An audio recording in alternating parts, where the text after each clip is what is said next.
Good evening friends, welcome to agri coaching India. आज हम इस वीडियो में डिस्कस करने वाले हैं जेनेटिक्स के एक इम्पोर्टेंट टॉपिक के बारे में। टॉपिक का नाम है न्यूमेरिकल चेंजेस इन क्रोमोसोम्स, यानी गुणसूत्रों में संख्यात्मक परिवर्तन। इसको हम हेट्रोप्लॉइडी के नाम से भी जानते हैं। तो सबसे पहले हम बात करते हैं what is heteroploidy. A deviation from diploid chromosomes state that is called heteroploidy. It means जब किसी इंडिविजुअल के 2n क्रोमोसोम्स में कमी या अधिकता होती है तो उस कंडीशन को हम हेट्रोप्लॉइडी कहते हैं।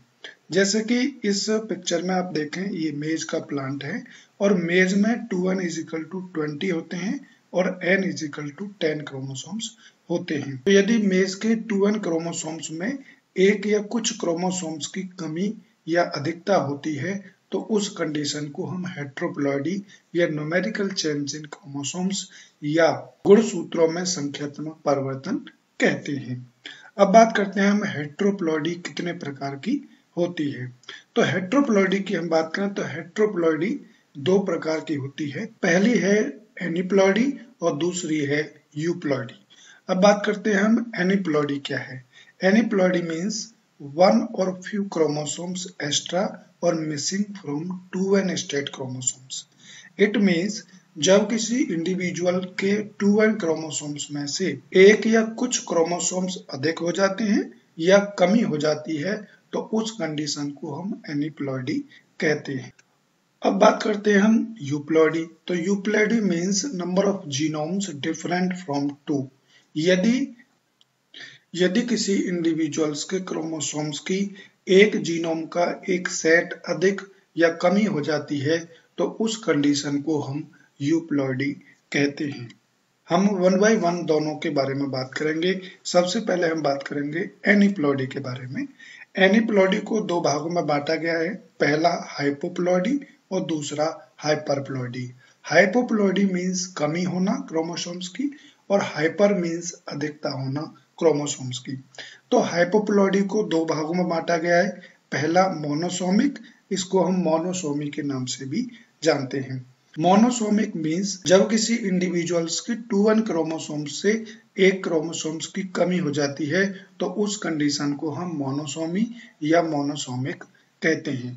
डबल मोनोसोमिक की बात करें तो जब किसी इंडिविजुअल्स के 2n क्रोमोसोम से दो क्रोमोसोम जो कि नॉन होमोलोगस क्रोमोसोम्स होंगे उनकी कमी हो जाएगी तो उस कंडीशन को हम डबल मोनोसोमिक कहते हैं। अब बात करते हैं हम नलीसोमिक या नलीसोमी। नलीसोमिक मीन्स जब किसी इंडिविजुअल्स के 2n क्रोमोसोम से दो क्रोमोसोम्स गायब हो जाएंगे, मिस हो जाएंगे तो उस कंडीशन को हम नलीसोमिक कहते हैं। अब हम बात करते हैं हाइपरप्लॉइडी, जो कि क्रोमोसोम्स की अधिकता हो जाती है एक या कुछ क्रोमोसोम की। तो हाइपरप्लॉइडी को दो भागों में बांटा गया है, पहला ट्राइसोमिक जिसे हम ट्राइसोमी भी कहते हैं। ट्राइसोमी मीन्स जब किसी इंडिविजुअल्स के 2n क्रोमोसोम में एक क्रोमोसोम की अधिकता हो जाएगी तो उस कंडीशन को हम ट्राइसोमिक या ट्राइसोमी कहते हैं। डबल ट्राइसोमिक मीन्स जब किसी इंडिविजुअल्स के 2n क्रोमोसोम में दो नॉन होमोलोगस क्रोमोसोम्स की अधिकता हो जाएगी तो उस कंडीशन को हम डबल ट्राइसोमिक कहते हैं। नेक्स्ट है टेट्रासोमिक। टेट्रासोमिक मीन्स जब किसी इंडिविजुअल के 2n क्रोमोसोम में दो क्रोमोसोम्स की अधिकता हो जाएगी तो उस कंडीशन को हम टेट्रासोमिक या टेट्रासोमी कहते हैं। तो इस प्रकार से एनिप्लॉइडी को दो भागों में बांटा गया, हाइपोप्लॉइडी और हाइपरप्लॉइडी। हाइपोप्लॉइडी को दो भागों में बांटा गया, मोनोसोमिक, नलीसोमिक, और हाइपरप्लॉइडी को दो भागों में बांटा गया, ट्राइसोमिक और टेट्रासोमिक। अब हम बात करते हैं जो दूसरा पार्ट है हेट्रोप्लॉइडी का, यूप्लॉइडी। यूप्लॉइडी को तीन भागों में बांटा गया है, पहला मोनोप्लॉइडी, दूसरा हैप्लॉइडी, तीसरा पॉलीप्लॉइडी। मोनोप्लॉइडी मीन्स जब किसी इंडिविजुअल में एक जीनोम की एक कॉपी प्रेजेंट होगी, मीन्स बेसिक क्रोमोसोम होंगे तो उस कंडीशन को हम मोनोप्लॉइडी कहते हैं, यानी only one genome present with one copy. दूसरा है हैप्लॉइडी। हैप्लॉइडी मीन्स जब किसी इंडिविजुअल में गैमेटिक क्रोमोसोम प्रेजेंट होते हैं तो उसको हम हैप्लॉइडी कहते हैं। गैमेटिक क्रोमोसोम को हम एन क्रोमोसोम्स के नाम से भी जानते हैं। तीसरा है polyploidy. Polyploidy means more than 2 copies of same genome और मोर देन 1 जीनोम। यदि किसी इंडिविजुअल में सेम जीनोम या मोर देन 1 जीनोम की मोर देन 2 कॉपीज यदि अवेलेबल होगी तो उस कंडीशन को हम पॉलीप्लॉइडी कहते हैं। पॉलीप्लॉइडी को 2 भागों में बांटा गया है। पहला है ऑटोपॉलीप्लॉइडी और दूसरा है एलोपॉलीप्लॉइडी। तो autopolyploidy means more than 2 copies of same genome. यदि किसी इंडिविजुअल में एक जीनोम की 2 से अधिक कॉपी होगी तो उस कंडीशन को हम ऑटोपॉलीप्लॉइडी कहते हैं। जनरली जीनोम की 2 कॉपीज होती हैं, लेकिन 2 कॉपीज से अधिक होगी तो उस कंडीशन को हम ऑटोपॉलीप्लॉइडी कहेंगे।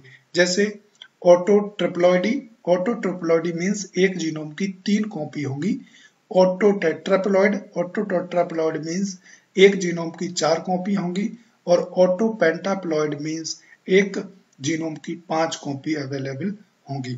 यदि किसी इंडिविजुअल में जब एक जीनोम की 3 कॉपी अवेलेबल है तो उसको ऑटोट्रिप्लॉइड बोलेंगे, और यदि किसी इंडिविजुअल में एक जीनोम की 4 कॉपी अवेलेबल है तो उसको हम ऑटोटेट्राप्लॉइड बोलेंगे, और यदि किसी इंडिविजुअल में 5 कॉपी किसी एक जीनोम की अवेलेबल है तो उसको हम ऑटोपेंटाप्लॉइड बोलेंगे।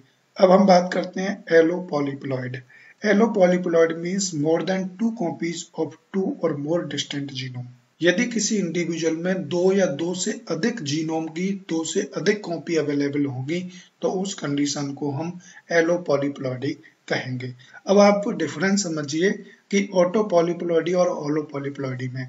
ऑटोपॉलीप्लॉइडी में एक ही जीनोम की 2 से अधिक कॉपी होंगी, लेकिन एलोपॉलीप्लॉइडी में 2 से अधिक जीनोम की 2 से अधिक कॉपी अवेलेबल होंगी, तो उस कंडीशन को हम एलोपॉलीप्लॉइडी कहते हैं। तो ऑलोटेट्राप्लॉइड। ऑलोटेट्राप्लॉइड मीन्स कि 2 जीनोम की 2 कॉपी अवेलेबल होंगी, यानी 2x1 और 2x2। इसी प्रकार से एलोहेक्साप्लॉइड की हम बात करें तो इसमें 3 जीनोम की 2 कॉपी अवेलेबल होंगी, और यदि एलोऑक्टाप्लॉइड की बात करें तो इसमें 4 जीनोम की 2 कॉपी अवेलेबल होंगी। 2 से अधिक भी कॉपी हो सकती हैं। अब हम बात करते हैं uses of heteropolyploidy in crop improvement, यानी फसल सुधार में हेट्रोपॉलीप्लॉइडी या न्यूमेरिकल चेंजेस इन क्रोमोसोम्स का क्या योगदान है या क्या यूज है उसका। तो सबसे पहले हम बात करें तो some varieties has been developed using heteropolyploidy, like तोरा जो कि क्लोवर की वैरायटी है वो हेट्रोपॉलीप्लॉइडी का यूज करके डेवलप की गई है। इसी प्रकार से हम पूसा जॉइंट जो कि बरसिम की एक वैरायटी है वो भी हेट्रोपॉलीप्लॉइडी का यूज करके बनाई गई है।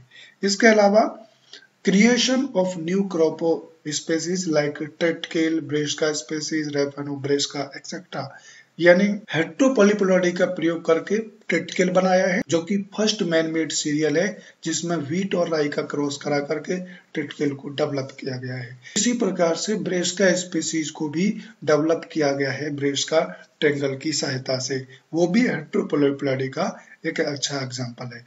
इसके अलावा रेफेनो ब्रेस्का में भी कैबेज और मूली का क्रॉस करा करके रेफेनो ब्रेस्का डेवलप किया गया है, तो ये भी एक हेट्रोपॉलीप्लॉइडी का क्रॉप इंप्रूवमेंट में उपयोग है। इसके अलावा हम हेट्रोपॉलीप्लॉइडी का आइडेंटिफिकेशन ऑफ लिंकेज ग्रुप, यानी लिंकेज ग्रुप को पहचानने में हम हेट्रोपॉलीप्लॉइडी का यूज करते हैं।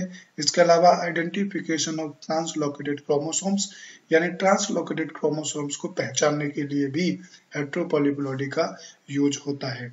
इसके अलावा टू डेवलप सब्स्टिट्यूशन लाइन्स, यानी सब्स्टिट्यूशन लाइन डेवलप करने के लिए भी हेट्रोपॉलीप्लॉइडी या न्यूमेरिकल चेंज इन क्रोमोसोम्स का उपयोग किया जाता है। इसके अलावा इंटरस्पेसिफिक जीन ट्रांसफर, यदि एक स्पीसीज से दूसरी स्पीसीज में जीन ट्रांसफर करना हो तो वहां भी हेट्रोपॉलीप्लॉइडी का उपयोग किया जाता है। इसके अलावा भी हेट्रोपॉलीप्लॉइडी का यूज किया जाता है फसल सुधार के लिए। तो हमने इस वीडियो में डिस्कस किया कि हेट्रोपॉलीप्लॉइडी क्या है, हेट्रोपॉलीप्लॉइडी कितने प्रकार की होती है और हेट्रोपॉलीप्लॉइडी का फसल सुधार में क्या योगदान है। So thank you for watching this video.